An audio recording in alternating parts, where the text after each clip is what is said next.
Thank you very much, and good morning, everyone. Good morning, and welcome back to Stanford. And those of you online, don't you wish you were here?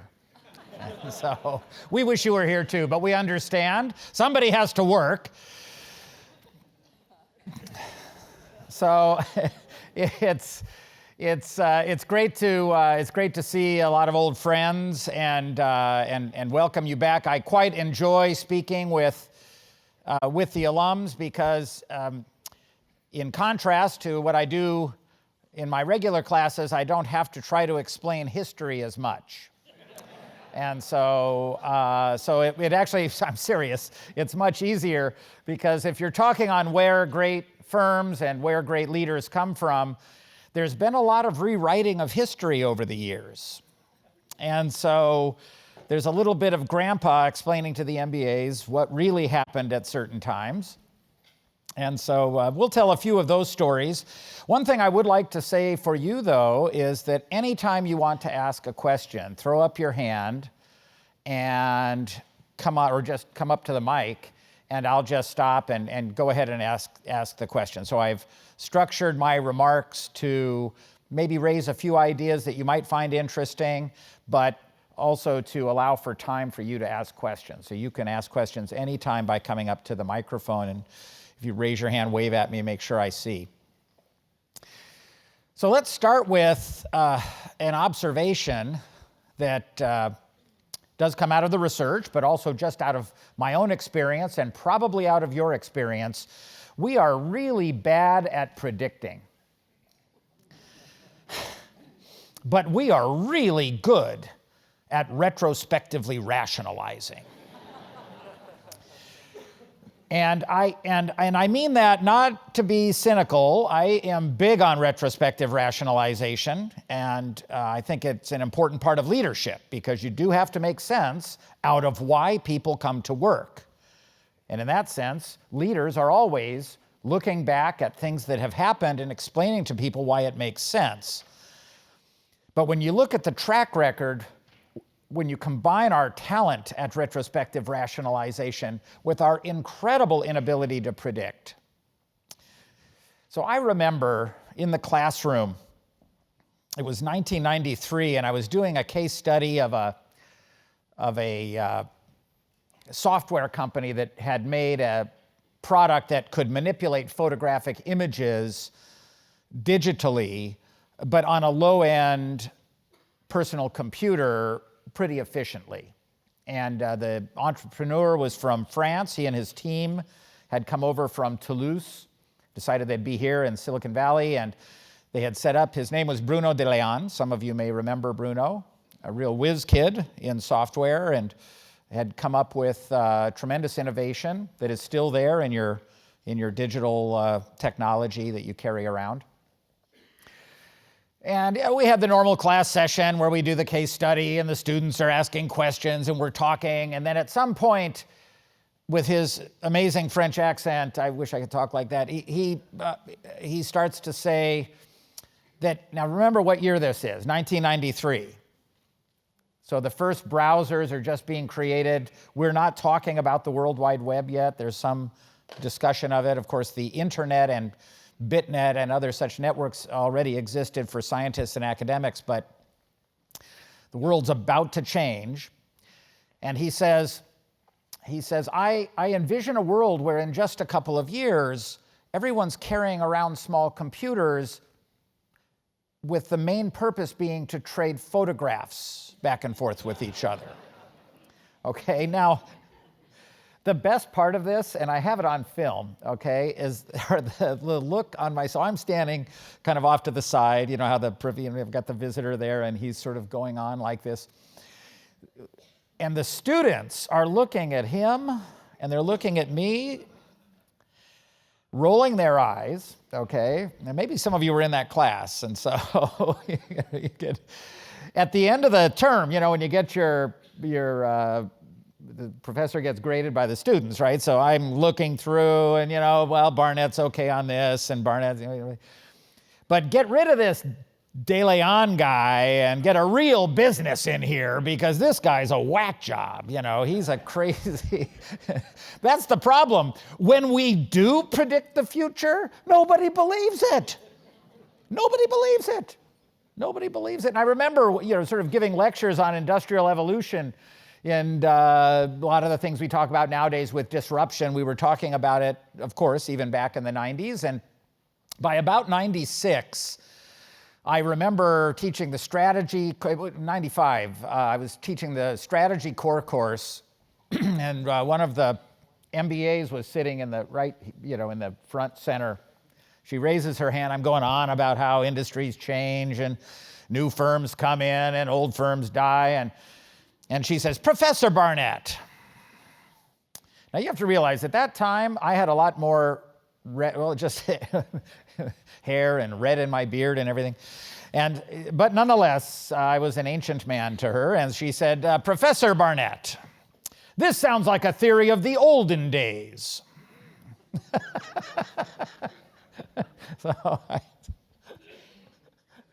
Oh my gosh, it's great. I love teaching. I just love teaching here, really. I mean, it's, when everyone in class feels like they are the embodiment of human evolution up to this moment. I mean, it's a kind of, but that's okay. They're only outdone by, when it comes to arrogance. So so we're all in the same. This is the pot calling the.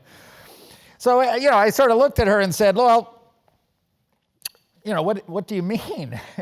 And she says, well, now everything's changed. Everything's stable. We have Microsoft. It's easy to forget that we thought we had finally reached equilibrium. All these theories you've learned about equilibrium. Everything goes to equilibrium this and equilibrium that and equilibrium price and equilibrium quantity and steady state technology and sustainable advance. I don't know where all these stable states are. I haven't seen them yet. I study growth and failure. I've been here since 91. Talk about being at the right place and the right time. There's no stability that I can find. But at the time, it seemed that way because we had a giant firm that had, by then, probably, 95% of the desktop organized for us. And things seemed to that bright young woman as now we're all really stable. And if I would have told her, well, I'll tell you what I told her. I said, look, I don't know what's going to happen that's going to make us forget about Microsoft. But whatever it is, it's going to be bodacious. And the whole class looks at me like, that's all you got? You get this bright question, and all you can use is an adjective? The trouble is, back to predicting the future, if I could have gone forward and gotten in that car that takes you, and looked at the world and then gone back and said, oh, you're not going to believe it. It's going to be a college dorm project and then that guy in 93, he appears to have been right. They were really just trading pictures of my grandson back and forth with everyone. It's, even if we could predict the future, we wouldn't believe it. This is a problem if you're a business school professor. Seriously, because if you think about it, if I'm in your shoes as an alumnus, or if you think of the current students, they want to go out into the world and be great. And they want to understand that process. And part of becoming great is coming here and meeting each other and becoming part of that network. And there's just that incredible life and everything else that goes with it. But from a business school professor perspective, I want us to be able to give you some tools that will help you increase your chances of being great. But this is a world where we have proven ourselves to be very bad at predicting,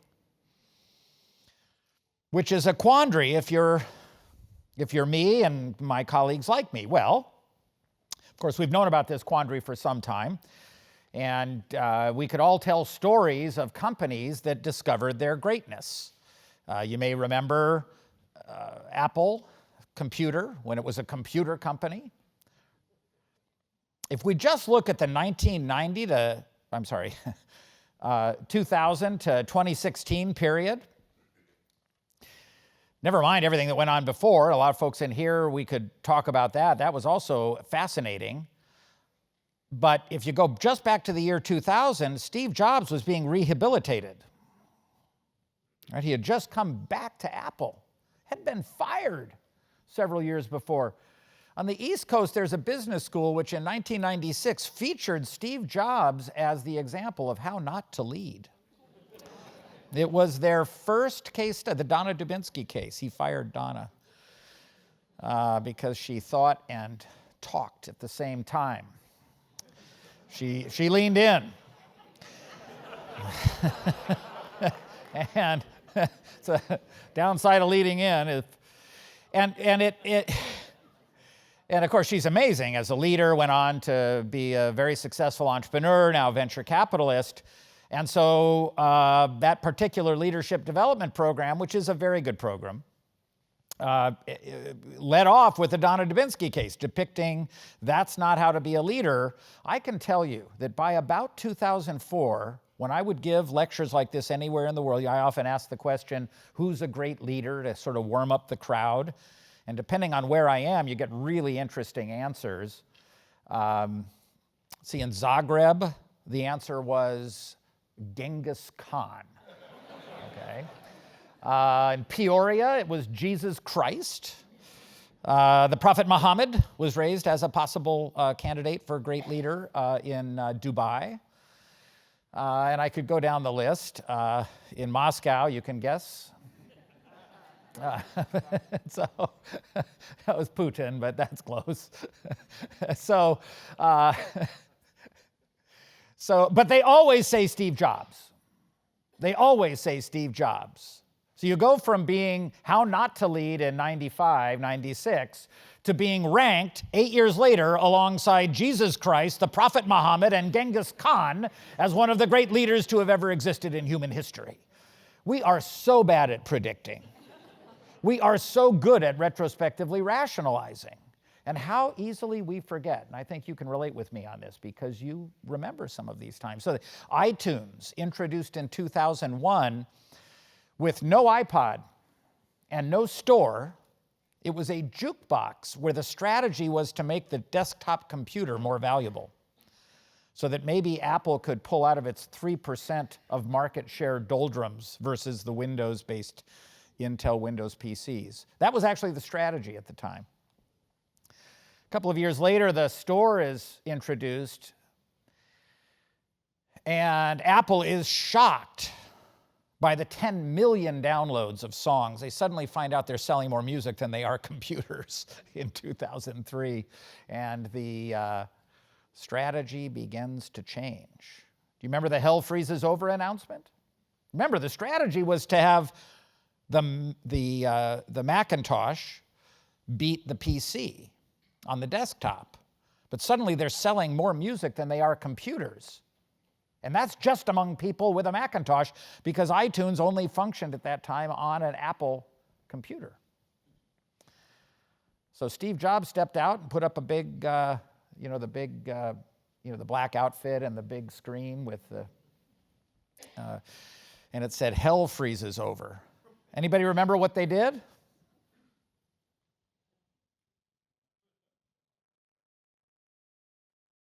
They released iTunes on Windows, that's right. They released iTunes on Windows. And immediately, within 2 months, there were another 15 million downloads, and they completely shifted the strategy. Let's not worry about, in fact, within a couple of years, they would drop the name computer from their name. They become a music company. It's often the case that we discover greatness. What's interesting, if they had stayed to plan, that wouldn't have happened. If they had stayed to plan, that wouldn't have happened. Of course, we all have plans. But the interesting thing on the leadership side was the ability of their leadership not to predict the future, but to create a system that discovers that future. And of course, I raise Apple as an example of that, but there are plenty of other examples. I would guess that right now, if we went around this room, we would have dozens and dozens and dozens of examples of your own companies or companies you've been with in your careers that have discovered greatness.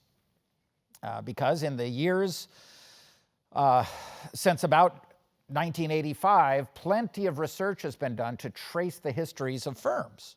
And it looks like it is not the exception to see the likes of an Apple. Of course, Apple is possibly the most valuable company in the world right now, is quite exceptional.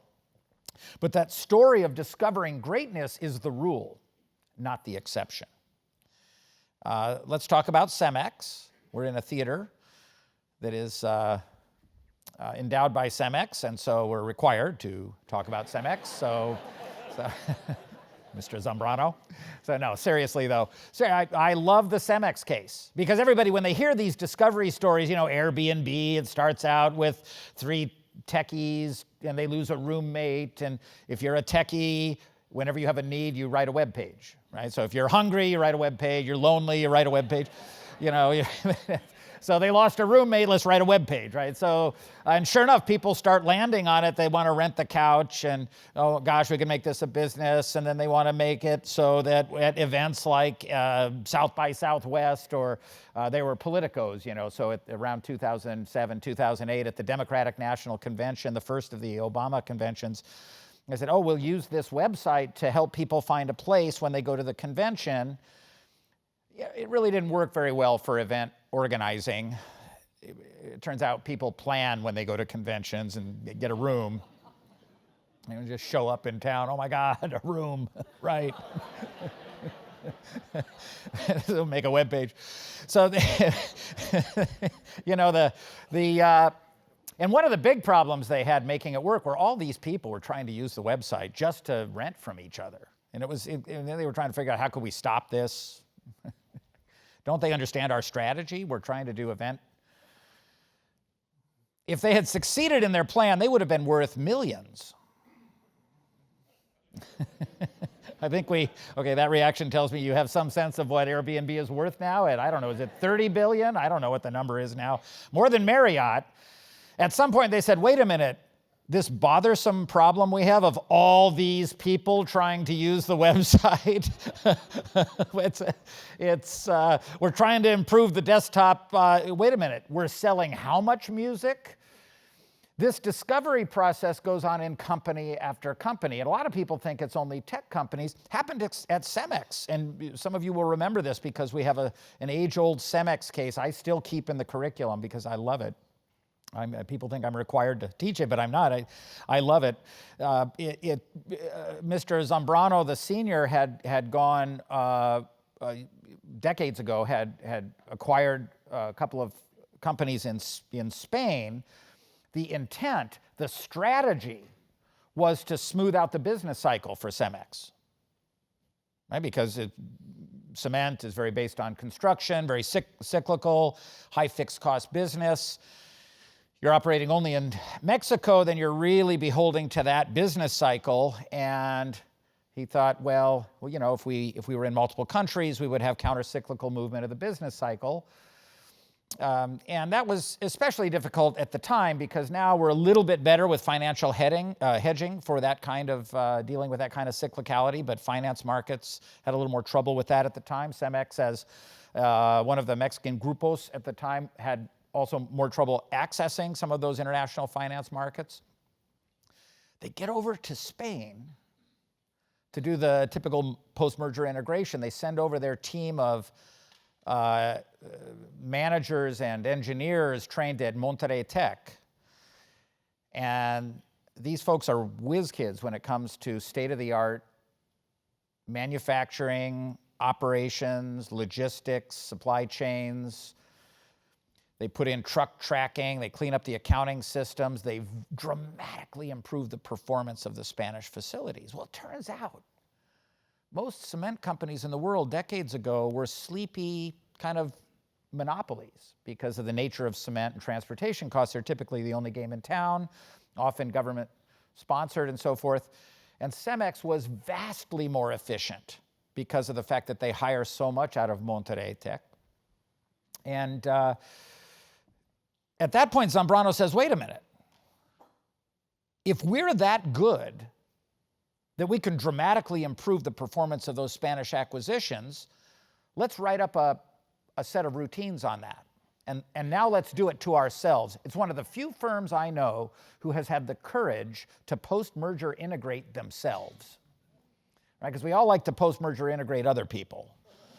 And some of you have done that or been on the receiving end of it, right? But this company said, look, if we can do it to them, we've got plants and facilities we acquired around Mexico, so they dramatically improved their own performance. And then, as many of you know, went on a very long run of acquisitions where they would go in, do post-merger integration, dramatically improve the efficiency of operations. The world's finance markets fall in love with them. What becomes their strategy was discovered. And that's the cement industry. So it's not only in tech. You see the discovery of why you're great even in the cement industry. You shop at Trader Joe's? You know when they started? What they were? You haven't? Well, people don't shop at Trader Joe's. Okay, yeah, because I know there's more wine drinkers out there than. It's just like you're smiling, if nothing else. You must be. They started out selling cigarettes and ammunition. Seriously, I know knew Joe Cologne. I had case studies on it. And that's how they started. Just went through an evolution. Now they're selling boutique honey and names of cheese I can't pronounce. Well, you would. By the way, don't go there now looking for cigarettes and ammunition. Okay, you'd be arrested for the cigarettes. The ammunition would be okay. I think it's America. But sorry, I digress. So it's interesting. Plenty of non-technology firms go through it too. Now, here's the point, though, that makes business school professors happy about this. It isn't just dumb luck. You tell enough of these stories and people start thinking, oh, well, what Barnett's getting at is it's a crapshoot. It turns out some people tend to get consistently more lucky than others. At some point, it stops being luck when some people are having all the luck and some people aren't. When some companies are repeatedly going through a discovery process and some are not. And that's because the discovery process, while it is not good at predicting the outcome, does follow a pattern. It always follows the same pattern. Regardless of where you see it happen, three things always happen in the discovery process. And if we understand these three things that happen in the discovery process, we as leaders can make it more likely that our own company get lucky more than it should. And so I want to talk about those three things. So it's fun to tell stories about companies that discovered something much greater than they had planned to do, but it's a lot more fun to drill down and think about what are those three underlying processes that always seem to go on when companies are good at discovery. And so I want to talk about that. But if people have questions, sometimes this is a nice time. We're kind of into the storytelling, and now you're all sitting and you've had your coffee. So if there's questions, you can. That's fine. I'll just keep talking. You want to know the three things, so and they're in a book that I wrote. No, I did write a book, but you should not buy my book. I got to tell you, do not buy my book. My wife, God love Yvette, I've been together for 35 years, and so she read my book and described it as having been written not to be read. Now, I know that sounds like the snarky wife comment. Maybe it is a snarky wife comment, but it's not just I think it really, I kind of took a sober look at that book, once I kind of was clear from it and realized she was absolutely right. That book is filled with econometrics, and it's meant to prove a point to my colleagues, statistically. So you really don't want to buy the book. But it did make me think that I have to find a way to give the ideas that were in the book and in other things that I've written a more accessible presentation. And so I will tell you about my website, but it's free. But But the reason I like people to go on my website is that I love to get the comments back, and it helps me. Basically, what I do now is I put all my teaching notes online. I tried to do it a few years ago, and it freaked out the intellectual property people here because they were all on sort of Stanford letterhead, and I was just giving them away. So I had to rewrite everything on a blog, but it's my teaching notes. So they're available everywhere except China. Sure. Which is, I go over there and lecture all the time. I'm not quite sure why. Anyway, so it's just my name, Barnett Talks, because I do, and then all my teaching notes are on there. If you like it spoon-fed, you can get it that way too. And then I can, and then when I make mistakes or whatever else, then people correct me, and that's. So I'm being a little selfish with that, but at least the ideas are free there, so I put my ideas there. But I will let's talk about those three things. Okay, let's talk about those three things.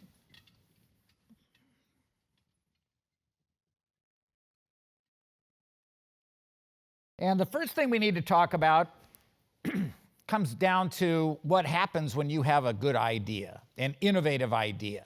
Now, when you have an innovative idea, does everybody have to agree with your idea for it to be a good one? No, of course not. I mean, in fact, it's obviously a rhetorical question, right? You can see why.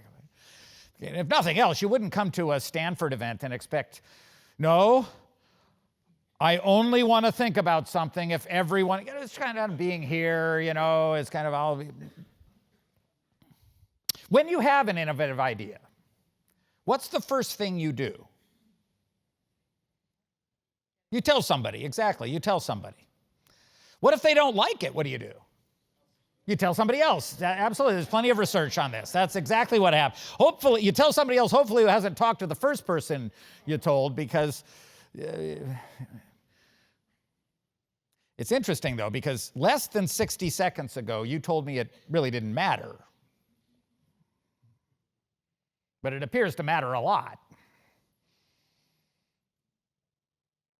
If we can have a good idea regardless of whether everybody's agreeing with us, why are we trying to find people who agree with us? What's going on? What is it about having why are we feeling compelled to ask other people if we think our innovative idea could be right, even if they don't agree with us? What's going on? Okay, so we're looking for validation. We're looking for. We want to be able to execute it, right? So we might want validation, but the other side is we might want to make sure we could do. So if they disagree, it's not so much that we think we're wrong. We just realize we got a bit of a wall to get past to get it right. We've got to line our ducks up, which is an interesting. Well, in fact, let's play with this idea a little bit. Let's play with this idea a little bit. When you have an innovative idea,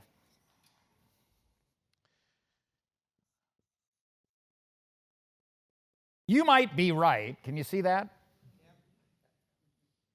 Okay.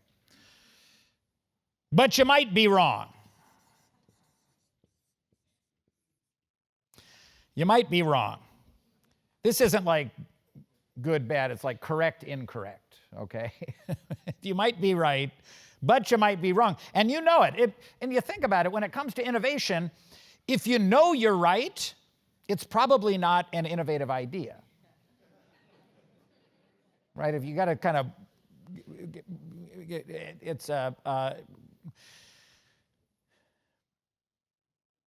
so when you ask other people and they're agreeing with you, you'd like to know whether it's giving you a clue about whether you're right or wrong. The trouble is, you don't know. Maybe they don't know either. And so you know in your heart, when you ask other people, that if they're agreeing with you, all it's really telling you is that the idea is consensus. That's all it's really telling you. And if you're getting pushback, all it's really telling you is that it's a non-consensus idea. Whether it's right or wrong, one thing for sure, I'm getting a lot of pushback. This is a non-consensus idea. And the problem with discovering greatness is that all four of those are possible. And we know it. We know it every time we're thinking of something innovative. We know that that's the case. So let's work through those possibilities. And the best way to structure it is to start with the assumption that you're right. Now, you can't know you're right and have it be innovative, but let's assume somehow you did know that you were right. So if you knew you were right, where would you rather be?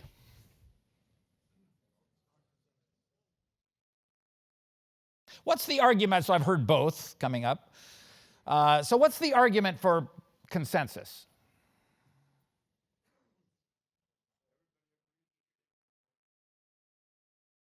Okay, everybody agrees with you, so we're back to the execution point. We're definitely going to be able to execute this. What's the argument for non-consensus? Okay, we could make it better through the dialectic.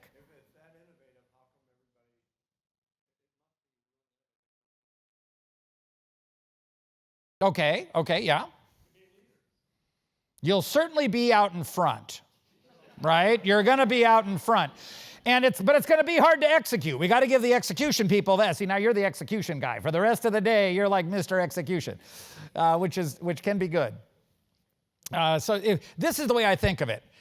This is going to be hard to execute, but if you do execute, you can tell I'm not a finance professor. There'd be a Greek letter here. Instead, the symbol I'm going to use is I'm a strategy professor. This is a great place to be, right? This is Irwin Jacobs. Irwin Jacobs and his fellow scientist Viterbi started Qualcomm based on CDMA technology, a wireless technology that was very controversial and a very non-consensus idea. DARPA had given up on CDMA. They thought that it was so complicated. They created it with, sponsored the research that created code division, multiple access technology, and they wanted it to help encode messages that the Soviet Union could then not intercept. It's so fun to be able to talk to a crowd who understands what the Soviet Union is, because I normally then have to explain that there was this empire. It was a giant empire. It's true. It actually existed, and then but it's very, and they'll say, you're talking about Russia. Well, no. So they so gave up on it. It was so complicated, they put it out in the public domain. They said, oh, even the Russians can't figure this out. I mean, it's just, we'll just put it out there. And so very, very non-consensus, banned in Europe because of it, banned in Europe. Because they wanted TDMA only for GSM, which created a real problem when the smartphone comes along, since CDMA was a lot better at carrying data. And we're so bad at predicting, but we're very good at retrospectively rationalizing. And so they own a lot of IP at Qualcomm, and that leads to this outcome. Because when you're the only when you're the only one who thinks you're right, then you might end up owning a lot of the IP because nobody else is even going to do research on it. And now here you can execute. The trouble is everybody's executing on it, right? Which, from a strategic perspective, it's not a bad thing, but we're all doing it. So this you can execute. This is going to be hard to execute, but if you can, the payoff is now, what if you're wrong? Where do you want to be if you're wrong? Absolutely, consensus, no big story. Humans, when they're wrong, do not want to be alone. Right? It's as simple as that. It's just as simple as that. I mean, your kid asks you, my wife and I have 6 kids, so I've had this question come up a number of times, or statement come up a number of times. Your kid comes home and says, Dad, this was the latest rendering of it, everybody at school... Yeah, never a good start to any conversation. Everybody at school had a lot of trouble on the history test. Is your daughter suddenly concerned about the state of education in Palo Alto? It's kind of, she's calibrating you, right? She's trying to get you over here because then we can talk about, and then it's not so bad, Okay, I lost money in 2000, but we all lost money in 2000. So for me, it was Webvan. I don't know what yours was, but but we all, what I mean? This guy, he's a fool. This guy's a fool. We told him he was wrong. He did it anyway. And he's wrong. And the problem with discovering great business, and one of the number one problem with the discovery process is that humans fear being a fool much more than they hope to be a genius.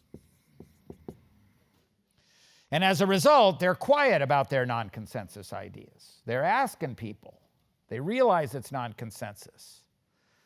And in fact, you should ask yourself this: your people in your organization, are they quiet about their non-consensus ideas for fear they might be seen a fool? And if so, what does that say about your leadership? Because some places are safer than others when it comes to non-consensus behavior. Some people, this is a career ender. Some places, this is a career ender. And if this is a career ender, you're never going to hear that. And this brings up the first property of all systems that discover greatness. And that is, they are systems that generate variability. They generate variability. Now notice I didn't say they generate greatness. I said they generate variability. And let me explain why I put it that way. You can tell I'm an old chalkboard guy.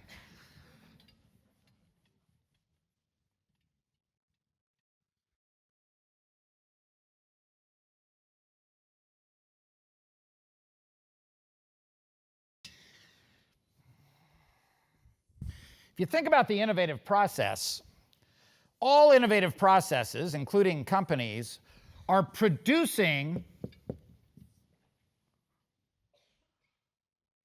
innovations. Now, an innovation isn't a good thing. It just means it's a new thing. It might be amazing. It might be foolish.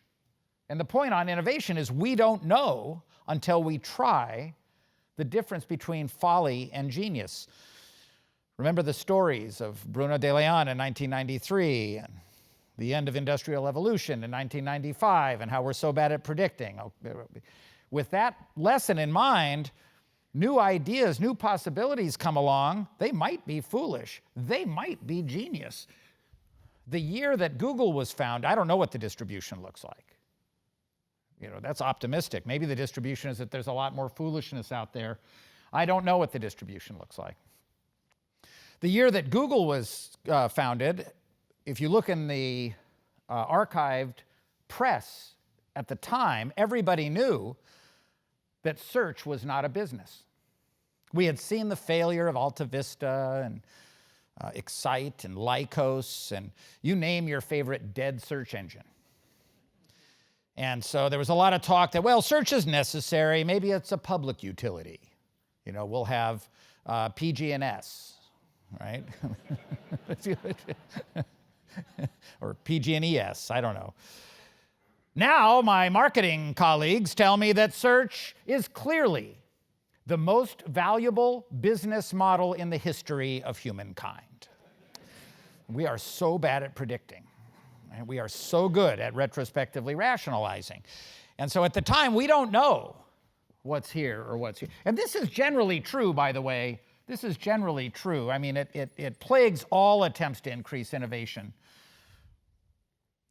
It plagues all attempts to increase innovation. And in companies, you'll often see a desire to have more innovation, but only to have smart innovation.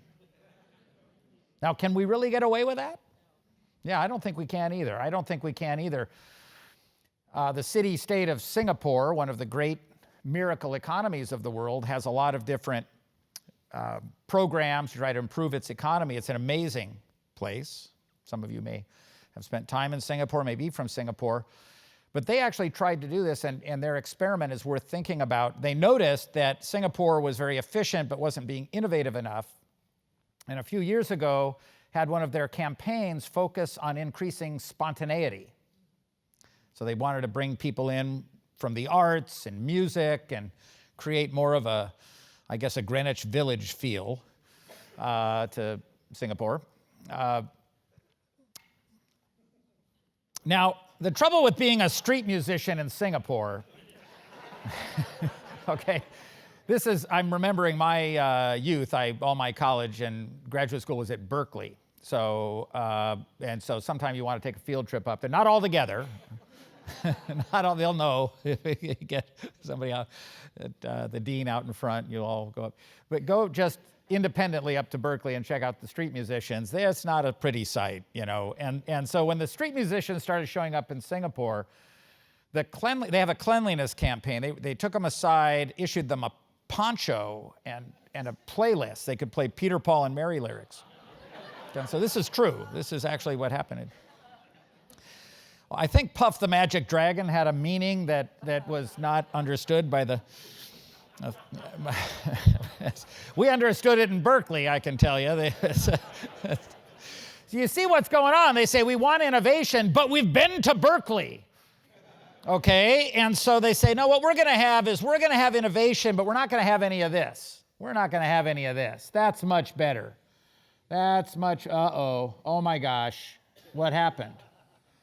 You see, what happens is when we try to control the innovation process and have smart innovation and get rid of all that, we think we're pushing up the mean.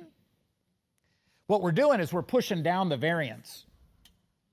When we think we're managing up the mean, we're actually managing down the variance. Because by virtue of getting rid of foolishness, what we're actually getting rid of is non-consensus behavior. Because remember, we don't know the difference between genius and folly before the fact. All we know before the fact is the difference between consensus and non-consensus behavior.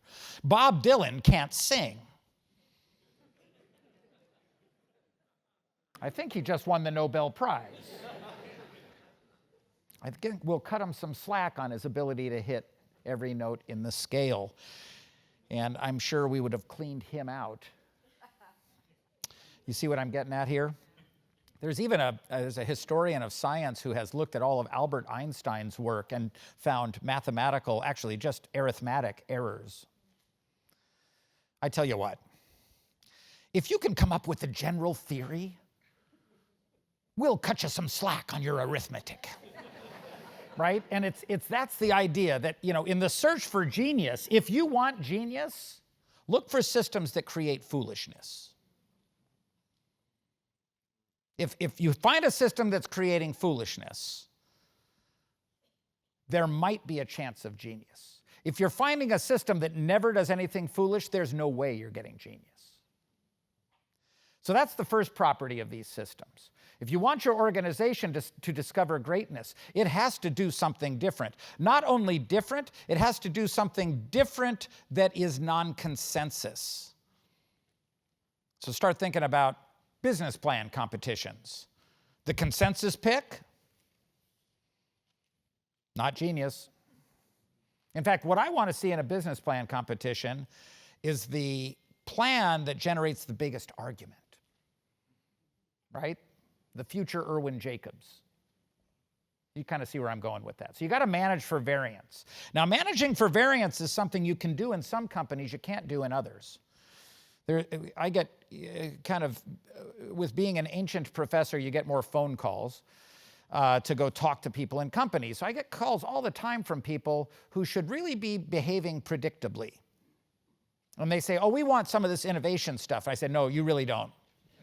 We really don't. You do not want me to come talk to your people. I was called recently by an organization on the other side of the world that runs nuclear power plants. Yeah, you don't want me near them.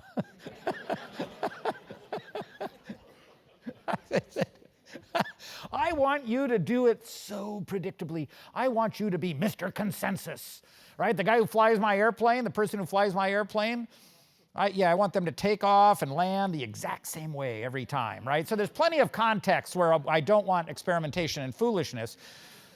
And I'm not going to kid myself and say that I'm only going to have smart innovation. I'm going to say that a system has to create variance in order to... So that's the biggest job, right? Job one, variability. If your system creates variation, you have a chance of discovering greatness. The second point is you have to select from that variation. And that's what all those little stories were about Airbnb and Cemex and Apple and, You name your favorite Trader Joe's, your favorite organization that discovered its greatness. Leadership saw the possibility and was able to select that new possibility and turn it into a strategy. And it's interesting. If Apple had stayed with its strategy, it would have been a computer company. It probably would be history. Certainly wouldn't be the most valuable company on earth. Airbnb, same thing, would have been worth a few million if they'd nailed it on event lodging, organizing, and so forth. That often what we discover in the process of creating variation has much more potential than whatever it was we were planning to begin with. And that process of selection is typically iterative, where we start with our strategy, try to see how it works in the market, and then update our strategy in this iterative way. And if we see strategy less as a planning process and more as a discovery process, now we have a chance of turning that variability coming from our people, those new ideas, into reality. And the third part is retention or growth, where we retain the ideas that work best and we grow them. And that's a tough part, because if this is over time and that's performance, everybody knows when you change strategy, what happens to your performance? It goes down. And it takes a while to get a great strategy's performance up, right? So the performance is going to go up only after we survive the J curve. Well, how are we going to get through that decline in performance as we're going in a new direction? We have to be able to get our people to understand the logic of that new strategy. And that's leadership looking forward. We connect the dots looking backwards. That's the discovery process, right here. We connect the dots looking backwards, as Steve Jobs said in his, I guess it was 2008, I think, his commencement address here. He said, you can only connect the dots looking backwards. Looking forward, you have to believe that the dots are going to connect. And so leadership has to give its people the logic that has them believe that that's possible. You see where great leaders come from. Great leaders are people who understand that it is not their job to know the future. It is their job to create a system that discovers that future. And in leading that system, leaders perform two functions. Looking back, they retrospectively rationalize. They make sense out of why your people are doing what they're doing. Looking forward, they turn that into a logic, a strategy that helps their people survive the tough times when they try to change the world. Because changing the world is difficult, and it takes time. But when you persist, you create something great. Where else have you heard variation, selection, and retention? It's the theory of evolution. It is. Economies evolve just like the biosphere. Economies evolve just like the biosphere. The difference is that in this process, we play a role. It isn't blind variation. It's variation among humans, guided by leaders, in some cases who make non-consensus behavior seem criminal, and in other cases who encourage that. It's selection, but selection mediated by leaders who create systems that try and learn. Some organizations, that learning, because it's fraught with failure, damns people's careers. In other organizations, that learning is seen as constructive. And it's retention in the form of growth, which in some organizations is only safe if you can turn over a result in the next week or quarter. And don't blame the public markets. Always look to leadership. Because the public markets, like any capital market, have to be persuaded that that logic makes sense to believe long enough to get you there. So whenever you see yourself pointing at someone else, turn that finger back and ask yourself as a leader, what role do you play in this process? Are you increasing your organization's chances of becoming great? Because it isn't random luck. It's all about great leadership. So with that, we have 5 minutes. Any questions?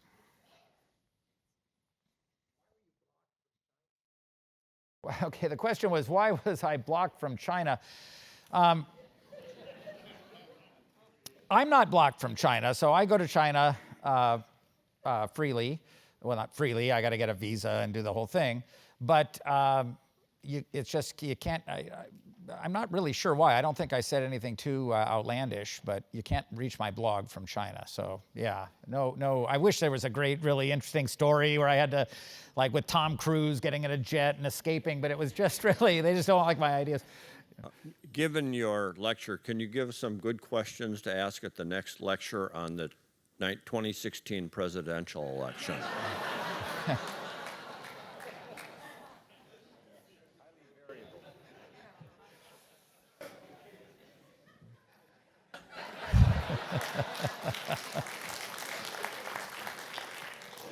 Yeah, it's amazing.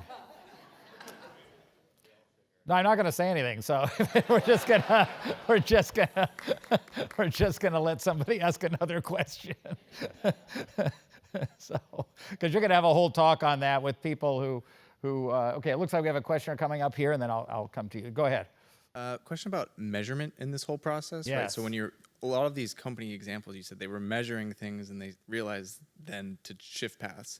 Yes. But measurement always has a bias, right? It focuses you on something. So if you could just talk about how that relates to all this. Sure. That's a great question. So folks who are really familiar with this part of the process understand that it's become a science or pseudoscience these days, where you look at the feedback from testing, you try to fail fast and cheap, you look at the feedback from testing, and then update on the basis of that feedback.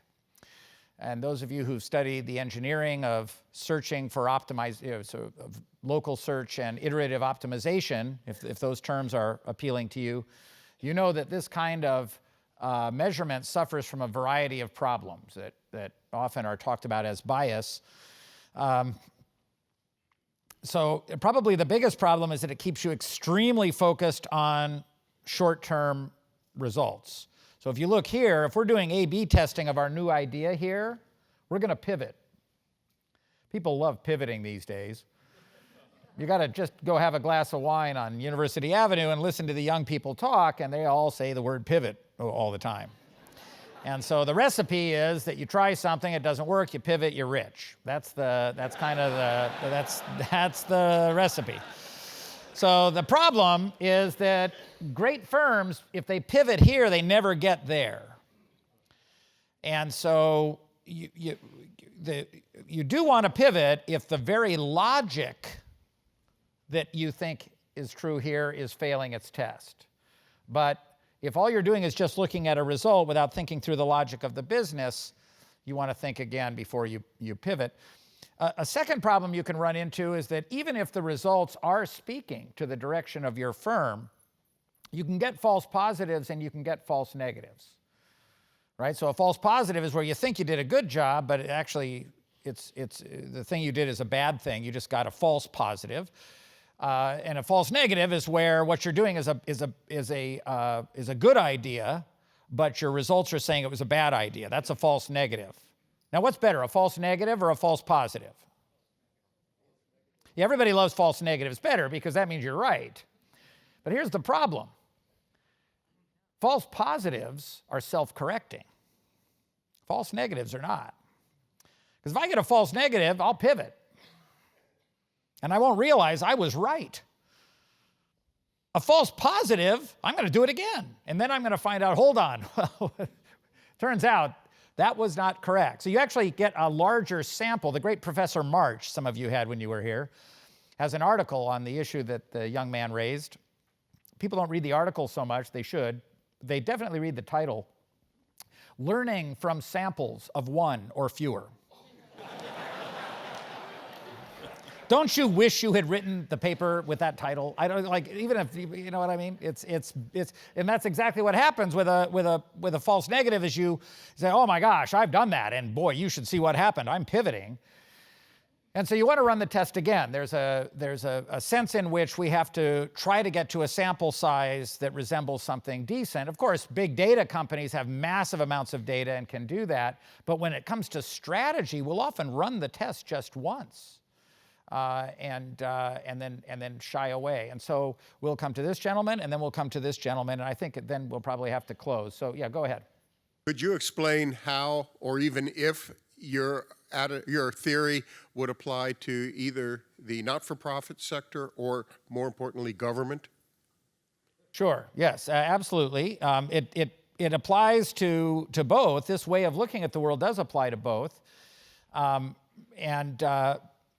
what changes is the criterion or the criteria for deciding on success and failure. That obviously in the examples I've been giving, I talked a lot about a market, and I've talked about success and failure in that market, and this performance presumably is market performance, and we talked about companies being profitable and growing and so forth. In the not-for-profit sector, experimentation and performance also there has to be some kind of returns, but those returns are a function of the legitimacy of the organization. So legitimacy is the currency of the not-for-profit world. And if I consider the activities of a particular organization to be especially legitimate and praiseworthy, then funding sources and people who give grants and other kinds of support will fall in line. And that's also true in government. Legitimacy is the currency in the public sector generally. And so if you think about it, legitimacy creates a real problem here because often the experiments that go awry look illegitimate. And we often see risk averseness in the public sector precisely because we're worried about being illegitimate. And so public sector leaders also have to think about creating contexts where it's safe to deviate, even though that might seem like it would threaten legitimacy. And similarly with selection, if we go through a process of fail fast and cheap and we try different things in the public sector or in not-for-profit organizations and we fail, grant-giving organizations, other kinds of donors and funders are going to look and say, well, what's the story here? We're seeing a high failure rate. We would like to see a success rate. And where you're hurting there is, once again, in your legitimacy. And the inability to grow comes down to the fact that when you're busy changing the world, you can have a legitimacy crisis during this period as well. So I think you could take the same ideas, and those of you who work in not-for-profit and public sector, simply translate them into the performance metrics that are appropriate for you, because evolution happens in the not-for-profit sector too. Evolution and discovery is the way of our world. Sir. Bill Leedy, MBA 71. Good job. You're great. Thank you. Thank you. I propose to all of us that the greatest business opportunity of our time is transforming the world's largest industry from 85% fossil to 100% renewables as quickly as we prudently and profitably can do that. Where is the great leadership in the energy industry, and why are they so slow in picking up? Time's running out. Well, I applaud that question, and I'm thrilled to have it be our last question because I think it's probably the most important question we face today. And I think we need leadership on many fronts. A large number of scholars at the Woods Institute here are working on leadership in various sectors, and our scientists have obviously led the way. Chris Field and others, author of the IPCC reports over the years on climate change. But we also have a big push in earth sciences and among a number of the faculty in the business school and in engineering, trying to show the way, but it is going to require a lot of effort, a lot of collective effort. I think we're to the point, we're in this period. And the difficulty is many of the changes that we need to make in order to move to an economy that allows for sustainability worldwide they're going to be difficult to implement in the sense that during this period, they're going to create a lot of problems and difficulties in performance. It takes a great deal of courage to execute on ideas like that. And while we're making progress, we really are not making progress fast enough. for some years, I ran here at the school an executive program on this topic. And we brought in business leaders, government leaders, and leaders from social movement organizations and not-for-profits, all three in equal numbers. And the first day was always the scientists. And then the other days of the program were the economists and sociologists and other people in the business school talking about what we can do based on. But I can tell you, by the end of that first day, it was a pretty sobering message. And that message remains very sobering. And you have to remember that the truth is the truth, whether you want to hear it or not. And the important part of changing the world is first to get your head around what's true. And what's true is that we do face something that is monumental in terms of a problem when it comes to moving away from the fossil fuel economy and the need to deal with climate change. Now, translating that into action depends on where you work. And as a leader, where you're gonna do this. In the public sector, there's some people trying to show leadership. In the private sector, many of our alums are trying to show leadership. It sounds like this gentleman is also showing leadership in his part of the world. I think faculty and researchers need to show leadership as well. When you have a movement across all of those fronts of people showing leadership, we have an amazing ability as a species to solve problems and come up with greatness in ways that we never would have expected. So I think this is a domain where my message that we're not here to predict the future, we're here to create the systems that discover that future, is a message that needs to be heard. Thank you very much, and thank you all for coming back.